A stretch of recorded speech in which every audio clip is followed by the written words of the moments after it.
아버지여, 매일매일의 삶 속에서 하나님의 주신 것들을 가지고 살아갈 때에 그것을 누릴 뿐만 아니라 하나님이 주신 것들을 기억하며 하나님을 잊지 않는 우리의 삶이 되게 하여 주옵소서.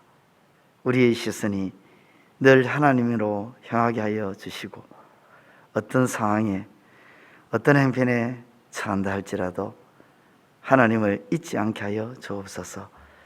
오늘도 이렇게 하나님을 기억하고 하나님 앞에 나와 예배 드릴 수 있는 은혜를 주신 것 감사합니다. 이 시간도 하나님을 기억하며 이 자리에 나왔사오니 말씀하여 주시고 은혜 허락하여 주옵소서. 예수님의 이름으로 기도드리옵나이다.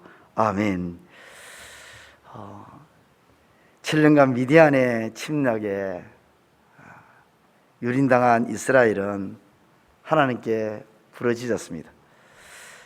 하나님께서는 포도주 틀에서 타작하던 기드온, 보리떡같이 볼품없는 기드온, 1%의 기죽고 두려워하며 그 1%의 시선이 가는 기드온을 찾아가서 이스라엘을 구원하라고 하셨습니다. 미디안과의 대대적인 전쟁을 준비하기 위해 모인 3만 2천 명 중 고작 1%인 300명을 차출해서 미디안과의 전쟁을 기드온으로 하여금 치르게 하셨습니다. 그 전쟁을 통해서 전쟁의 승패는 숫자가 아니라 하나님께 있음을 보여주기 위함이었습니다. 모든 전쟁이 그 전쟁의 승패가 하나님께 있음을 확인한 뒤에 기드온에게 의외의 일이 생깁니다. 오늘 본 말씀을 보면 에브라임이 전쟁에 자신들이 배제된 것이 서원해서 분란을 일으킵니다. 전쟁의 주도권이 하나님께 있었는데 에브라임은 자신들의 공적을 세우고 싶었습니다. 기드온은 이때 지혜를 발휘해서 에브라임이 미디안의 수장 오렉과 세업을 붙잡은 그들의 공을 더 높게 평가해 주자 에브라임의 그 노여움이 풀립니다. 에브라임의 이 같은 모습은 오늘날에도 있습니다. 이 같은 모습은 결코 선한 모습이 아닙니다. 하나님의 일에 자신의 공적을 세우고 자신의 공로를 드러내고자 하는 모습은 악한 모습입니다. 왜 하나님이 미디안의 전쟁에서 300명으로 수를 줄이셨습니까? 미디안의 병력보다 이스라엘의 수가 많았기 때문이 아니라 오히려 훨씬 적음에도 수를 줄이셨습니다. 그 이유는 7장 2절에 여호와께서 기드온에게 이르시되 너를 따르는 백성이 너무 많은즉 내가 그들의 손에 미디안 사람을 넘겨주지 아니하리니 이는 이스라엘이 나를 거슬러 스스로 자랑하기를 내 손이 나를 구원하였다 할까 함이니라. 백성이 너무 많은즉 이는 이스라엘이 나를 거슬러 스스로 자랑하기를 내 손이 나를 구원하였다 할까 함이니라. 그렇습니다. 하나님은 하나님을 거스릴 것을 알고 계셨습니다. 그래서 수를 줄이신 것입니다. 하나님을 거슬러 자신들의 공적으로 만들어버리고 자랑하고 드러내어 뽐낼 것을 하나님은 알고 계셨던 것입니다. 그래서 수를 줄이신 것입니다. 수를 줄인 300명 1%인데도 그 1%의 틈을 타고 들어오는 것이 죄와 악인 것입니다. 그 1%의 틈을 타고 에브라임은 섭섭하다는 식으로 언급하면서 이스라엘의 내부를 흔들고 분란을 일으켰습니다. 에브라임은 하나님께서 친히 치르신 전쟁을 보면서도 본질과 무관한 것에 집착하고 있습니다. 본질이 무엇입니까? 하나님이 이기게 해주셨다는 겁니다. 하나님이 주도하시고 하나님이 승리케 하신 이 본질을 자신들의 공적과 공로로 만들고자 합니다. 그리고 그것을 두고 분란을 일으키고자 합니다. 오늘날에도 이런 일들이 사회 속에 뿐만 아니라 교회 안에도 이런 일들이 일어나고 있죠. 그러므로 하나님의 일에 참여한 자는 공로나 공적, 성과를 언급하는 것이 아니라 하나님이 하신 일임을, 하나님이 주도적으로 하신 것임을 자랑하고 드러내야 하는 것입니다. 미디안의 잔당을 척결하기 위해서 기드온은 300명의 용사와 함께 추격을 합니다. 이내 전쟁의 피로가 몰려오죠. 보급품이 떨어지고, 그래서 주변 성취했던 숫곳과 버누엘의 사람들에게 보급품을 지원해 줄 것을 부탁합니다. 그러나 미디안을 두려워해서 요청하는 것을 거절합니다. 이때 기드온은 엄중한 경고를 합니다. 마침내 하나님의 군대의 요청을 거절한 숫곳과 버누엘의 지도자들은 심판을 받습니다. 이 역시 하나님께서 진행하신 일이었습니다. 그러나 사람들은 하나님을 발견하기보다 기드온의 활약을 눈여겨보았습니다. 그리고 그를 지도자로 초대하려는 움직임이 일어납니다. 이것이 인간의 어리석음이고 무지함입니다. 기드온의 활약이 아무리 높고 그 활약이 아무리 눈부시더라도, 또 그의 공이 아무리 크다 할지라도 하나님이 뒤에서 그렇게 했다는 것을 이스라엘이 깨닫지를 못합니다. 에브라임이 자신들의 공적을 만들고 그 공적을 언급한 것에 집착을 했다면, 나머지 이스라엘은 자신들이 아닌 기드온의 공로와 공적을 보고 지도자로 초대하려는 이 같은 모습은 공로주의에 빠져 있는 모습입니다. 하나님의 은혜가 부어져서 승리했는데, 하나님에 의해서 이겼는데,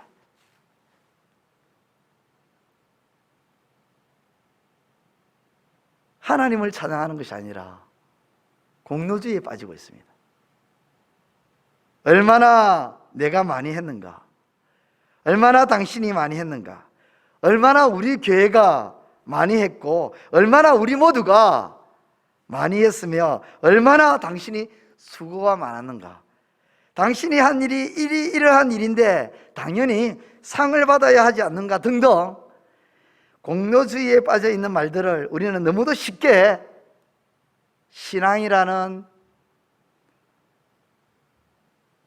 가면을 쓰고 스스럼 없이 뱉어냅니다. 그게 신앙인 것처럼. 지금 에브라임도 그랬고요, 이스라엘도 그렇게 합니다. 온 이스라엘이 다 그렇게 하고 있는 것입니다. 하나님이 우려하시고 원치 아니하시던 모습이 이스라엘에게 일어나고 있었던 것입니다. 하나님은 자랑하지 않게 하려고 어쨌든 간에 수를 줄였는데, 22절, 그때 이스라엘 사람들이 기드온에게 이르되 당신이 우리를 미디안의 손에서 구원하셨으니 당신과 당신의 아들과 당신의 손자가 우리를 다스리소서 하는지라. 우리를 다스리소서. 이 말은 지금 기드온이 공로와 업적의 그 기드온이 행한 그 공로와 업적의 그 위대함을 보고 그를 지도자로 초대하라는 것입니다. 당신이 이렇게 놀라운 일을 했는데 당신 아니면 누가 우리를 다스리겠습니까? 당신이 최고입니다. 엄지척 이렇게 해주는 거죠. 이스라엘은 기드온을 통해서 행하신 하나님을 보지 못하고 있습니다. 사사시대의 특징은 바로 하나님을 보지 못하는 것입니다. 하나님을 보지 못하니까 하나님이 왕인 줄 모르는 거예요. 하나님이 기드온을 통해 행하신 일이라면 이렇게 말해야 하는 것입니다. 당신의 하나님이 우리를 미디안의 손에서 구원하셨으니 당신의 하나님께서 우리를 다스리게 하소서, 이렇게 말해야 되는 것이 아닙니까? 22절은 이렇게 바뀌어야 되는 것입니다. 이처럼 공로주의에 빠지면 하나님이 보이지 않습니다. 보이는 것 같은데도 사실은 안 보이는 겁니다. 하나님이 뒷전인 겁니다. 사람이 보이고 사람이 더 우선시됩니다. 누가 더 뛰어난 것인가? 누가 수고가 더 많았던가? 누가 더 공이 큰가? 사람의 공과 업적과 성과에 눈이 갑니다. 또한 기드온에게 다스리라고 한 것은 이스라엘은 기드온에게 삶의 주도권, 통치권을 맡기겠다고 합니다.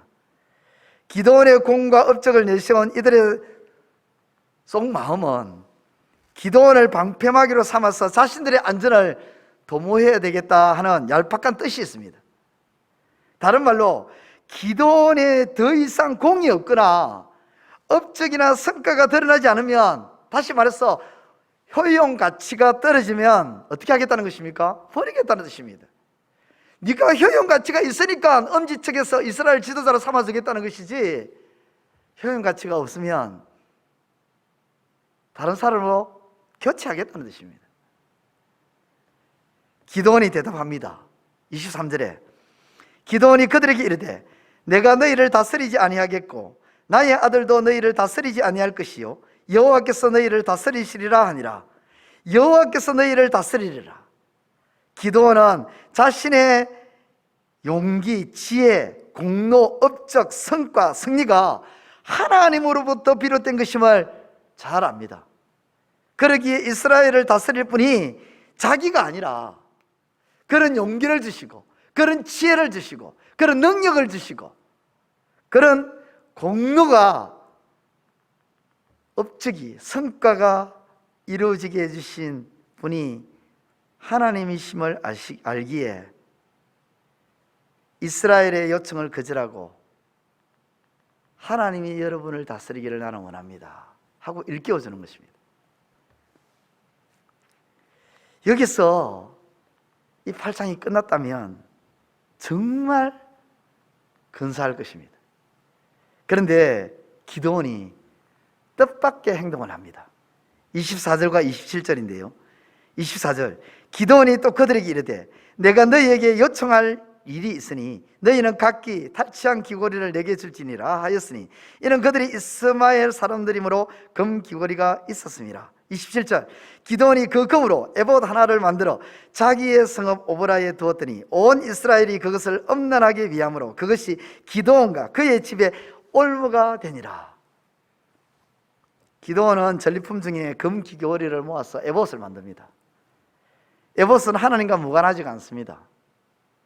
하나님의 뜻을 묻기 위해 사용되는 에봇은 하나님의 뜻을 상징합니다. 그런 에봇을 미디안과의 전쟁 중 전리품으로 얻은 금 귀고리로 만든 것은 자신의 업적을 은연중에 노골적으로 드러내는 것은 아니지만 은연중에 드러내려는 교묘한 전략입니다. 에브라임과 이스라엘이 자신들의 공로와 타인의 공로를 노골적으로 드러내었다면 기드온은 은연중에 눈 가리고 아웅하듯 자기 공로를 설명없이 드러내고 있다는 것입니다.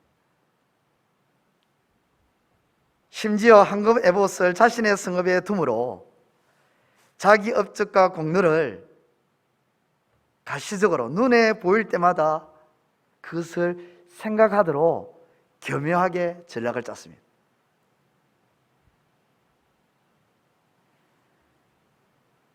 그렇게 자연스럽게 기드온은 자신과 자기 가족을 위한 정치적 기반을 다져버린 것입니다.